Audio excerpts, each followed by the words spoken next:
Welcome back to the Morristown Market Report. I'm Amy Schrader with Remax Real Estate 10. And I'm Kim Swan with Union Home Mortgage. Our special guest today is Jennifer Kanzler. She is with Molly's Bed and Biscuit.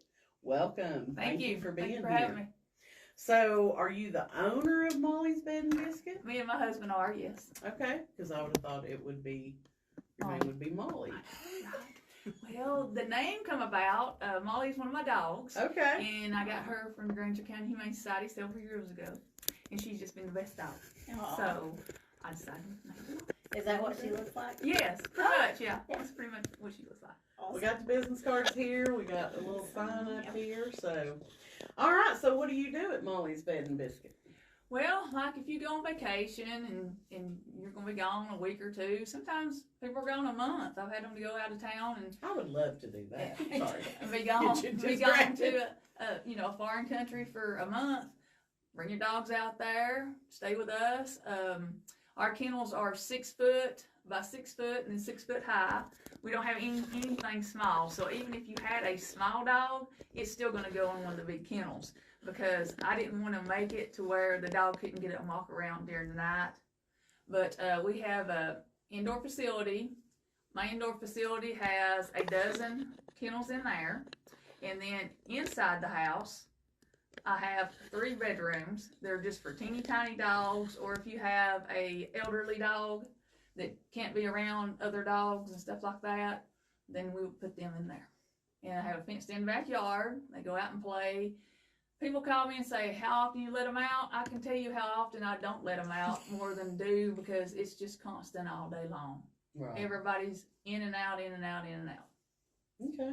So, where are you guys located? We are located not far from Lockmere, Okay. off Cherokee Drive, out there off Noyes Chapel, Uh-huh. on Helton Gavey Road. All right. I know where that is. It's real for easy sure. to find. And I stress for anybody that's maybe thinking about trying me out, come out and look at the place. You know, I want you to be comfortable with what I got, and just come out, take a look. If you like it, hey, that's great. If you don't, that's fine too. We're still friends at the end of the day, because, not everything fits everybody. Right. And I'd rather everybody feel comfortable leaving their dog as to be worried about her, just not sure. Even if you're just not sure, you just want to come look. Hey, just come look. I don't care. No big deal.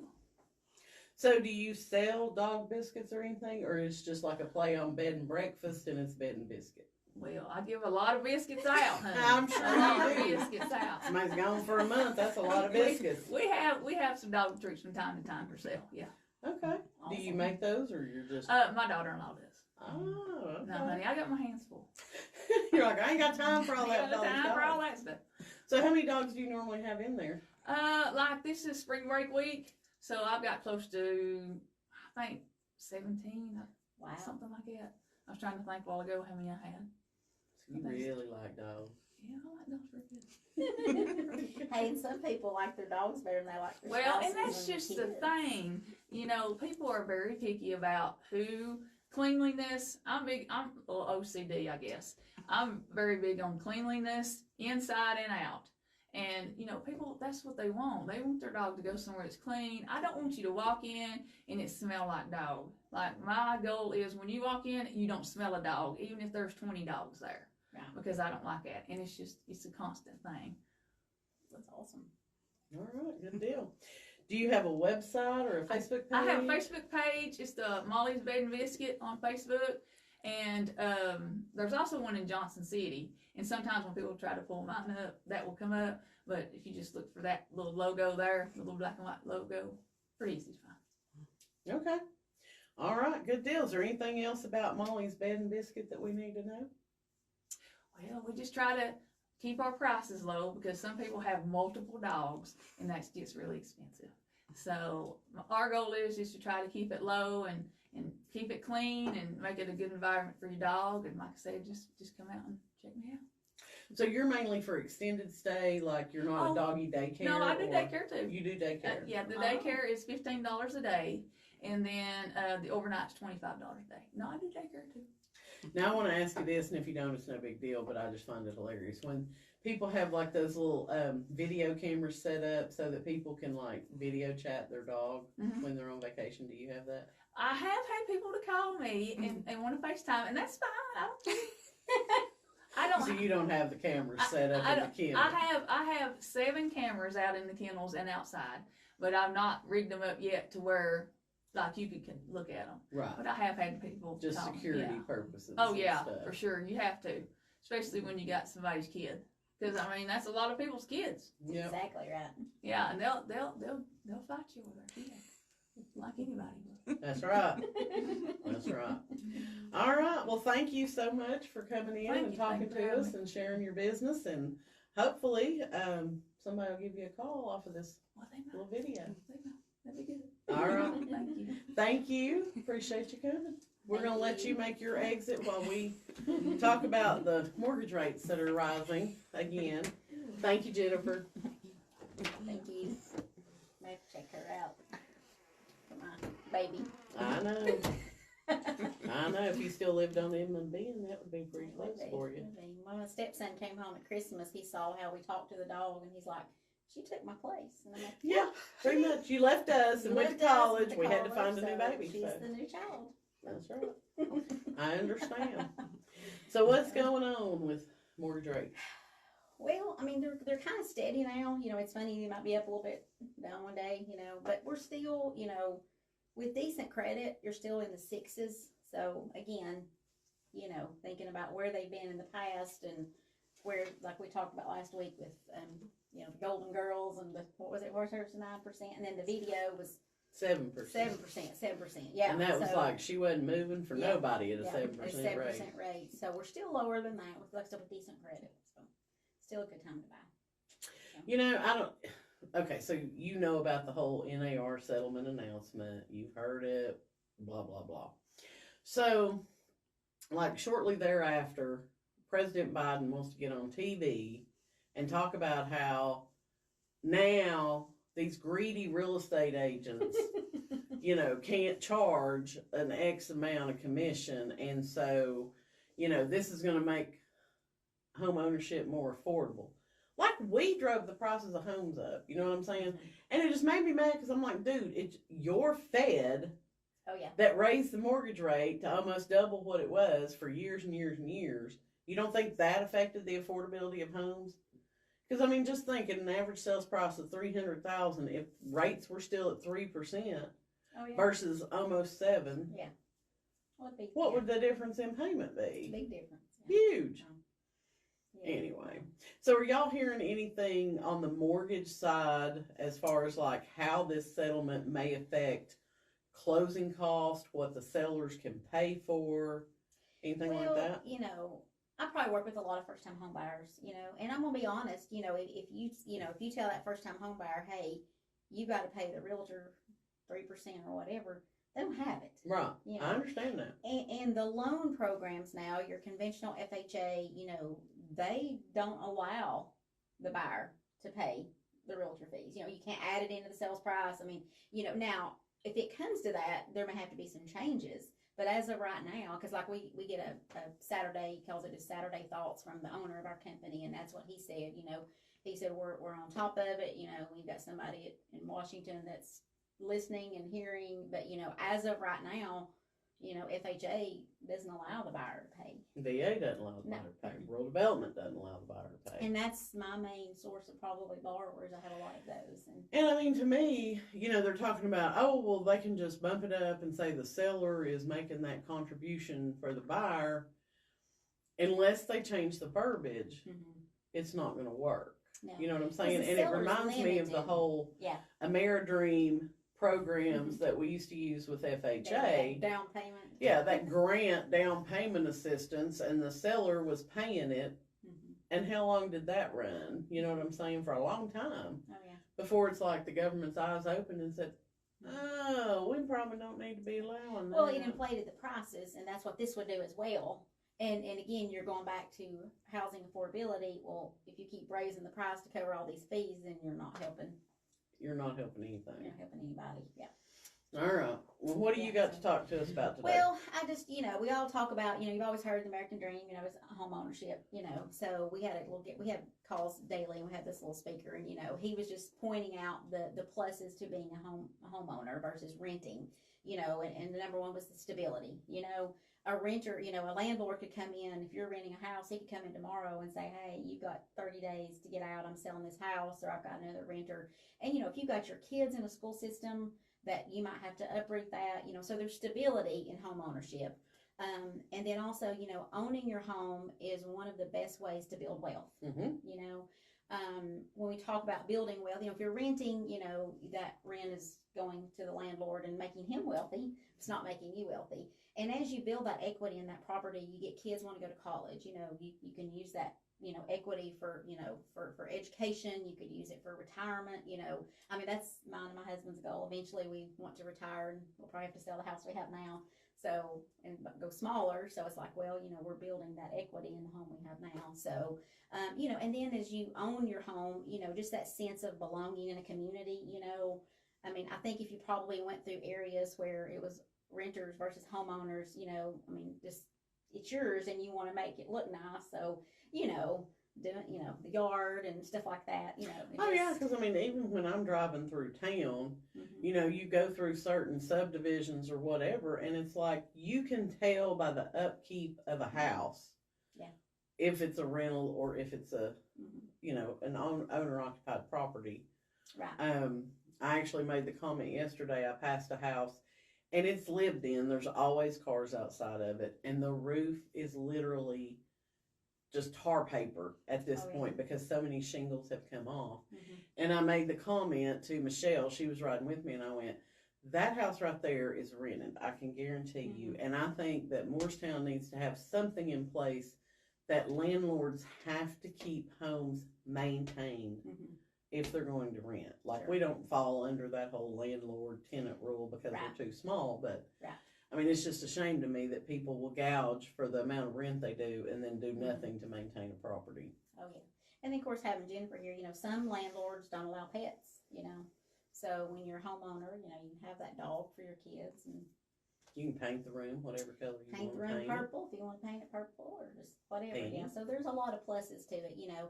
And not that I always take a lot of stock in what Dave Ramsey says, but, you know, I think he spoke this week about, you know, if you can financially afford it, you know, buy the house now. Prices are probably not going to come down, and you can always refinance later, you know, when the rates come down. We hope so. Yeah, and I don't know. I mean, personally, how much would the rate have to go down from where they are now for it to really make sense for someone to refinance? I mean, really and truly, at least probably a 2%. You know, I mean, now I would always tell people, look at it if it goes 1%. Because it might make a difference. Or, you know, if you've been in your home for a little bit and you have equity, you know, it might be worth refinancing to pull money out to pay off high credit cards or stuff like that too. So definitely 1%, I would say look at it. But definitely if it comes down 2%, you know, which, you know, may or may not. Well, and I know the 2%, like, we have to always change our mindset based on what home prices used to be. And used to, it would be about 2%. And so now that home prices have went up, I'm just thinking 1% would probably, for most people, you know what I'm saying, make a difference in that payment. Well, and you take somebody maybe that's been in their house for, say, 7 or 8 years, they could potentially even look at a 15-year if they had a 30-year, you know.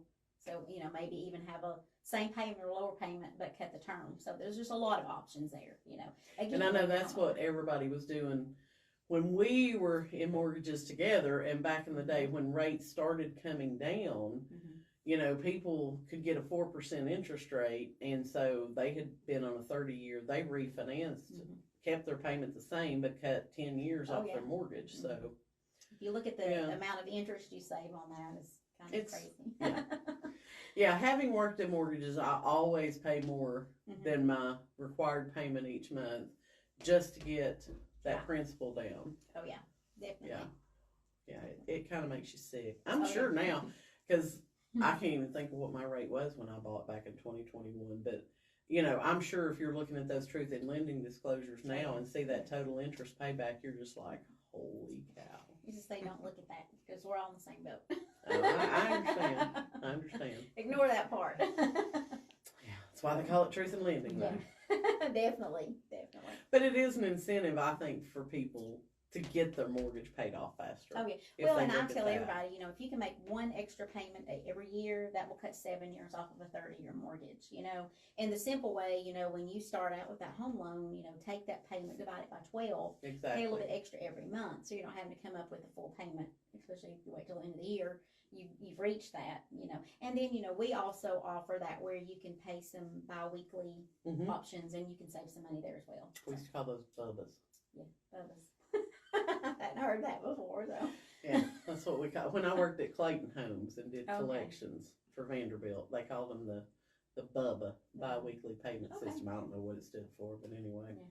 Yeah, But the other thing about it, like we're in income tax season, mm-hmm. so you could always use that income tax refund if you get one Mhm. and put that towards your principal. Yes. You know, if maybe you don't have that much money each month to send in, you could apply your income tax refund to it, and that would make a difference as well. It doesn't change your monthly payment at all, Right. but it's going to get your principal balance down quicker, which again helps you to build that equity. Yes, definitely.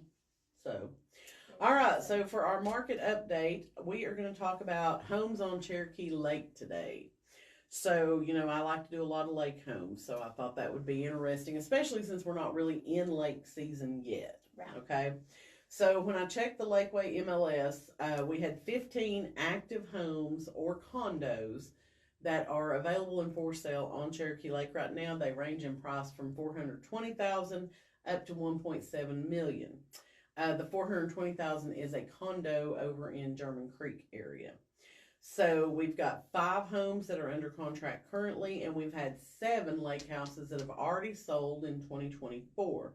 Sales prices on those range from $265,000 up to $650,000. So the average time on the market for a lake house right now is 157 days. The median's 109, and the average to median sales price is going to be anywhere from $500 to $539. So, you know, I work with Christina and Michelle and Ashley, and you know, so they're showing lake homes and stuff as well. And I tell them, I'm like, you know, what's funny is when somebody used to call me in 2016, 2017, 2018, and they wanted to look at lake houses, and they were like, you know, hey, we've got a $500,000 budget. I said, I was over the top because you don't know how much I can show you. Like, that was the top end, you know what I'm saying? You rarely had something listed above $500,000. And now, you know, we've actually got, I think, 4 homes on the market right now that are above $1 million. Wow. Now, I did go back and look at what happened in 2023 with lake homes on Cherokee. There were 27 homes sold. Average sales price was $617 with 52 days on the market. The median was $650 with 24 days on the market. So lake houses do sell fairly quickly. We are seeing a little bit longer time on the market now, and I think that's because some people are getting super aggressive with those sales prices and testing the waters on those. And then some of them are those down there on Lakeshore Bay. Is that what that new subdivision in Jeff City's called? And I don't know what's going on with that, but some of those have been on the market for a little bit. So, but last year sales prices ranged from $160,000 up to $1 million. The $160,000 was a manufactured home that was at the very end of a cove, out on Cardinal Cove Road. So you're going through that campground and everything. Out there to get to that. So that sold for $160,000, but the highest was $1 million. So they're out there. Wow. They're selling. Now, if we talked about Douglas Lake has, I mean, honestly, I tell people, unless you've got $1 million budget, you probably don't even need to look on Douglas Lake. Most of those homes are going to be 900 and up. There's 2, 3, and I think even a $4.5 million home for sale over on Douglas right now. So very pricey over on Douglas. So people always ask me, you know, which lake do you prefer? Which lake do you think is the best? And I tell them that's a subjective opinion. Me personally, I think Cherokee is the most family-friendly lake, and I think it is the most affordable lake that we have. And the land to the lake, most of the time, lays a lot better on Cherokee than Norris or Douglas, because both of those lakes are kind of in the mountains. So you've got steeper properties, Right. You know. Right. If you've ever been over to Douglas Lake, you will see like little trams or lifts that will go from the house down to the water. because it's too steep to walk or put a driveway or anything in. I've joked before and said they need to have a zip line or something, you know, in order to get to the water. But you'll also see these elaborate stair step, you know, zigzagging down the side of the mountain there to get to the water. I showed a lake house and it was kind of over in that Chestnut Hill area, you know what I'm saying? And we counted the steps from the house. I didn't take them. Let me just make that fully clear. I told the buyer, you knock yourself out. Me, I'm going to be right here. There were 99 steps. I was like, I'd have had a heart attack and died halfway back. Yeah, I'll go pass on that. Yeah, I mean, can you imagine you get all the way down there and you're like, crap, I forgot the ice. Yeah. You just ain't getting no ice that day, you know what I'm saying? So, you know, most of the time on Cherokee, it's going to be walkable or something that you can easily put like a golf cart path or something like that on. We do have some bluffs, but they're few and far between. Oh, yeah, definitely. So, and Kim will be more than happy to finance a lake house for you. Just let me know. I hear Water's coming up, so it's you. It looking is. pretty. It's looking good, Starting and to come everything's up. getting green and blooming. Yeah, it's pretty time. Yeah, everybody's allergies are acting up. Yeah. It's a great time. Great time. But anyway. All right, if you have a local business that you would like to have highlighted on our weekly Facebook Live, please send us a DM or leave a comment below. We would love to highlight your business on here. Again, I'm Amy Schrader with Remax Real Estate 10. And I'm Kim Swan with Union Home Mortgage.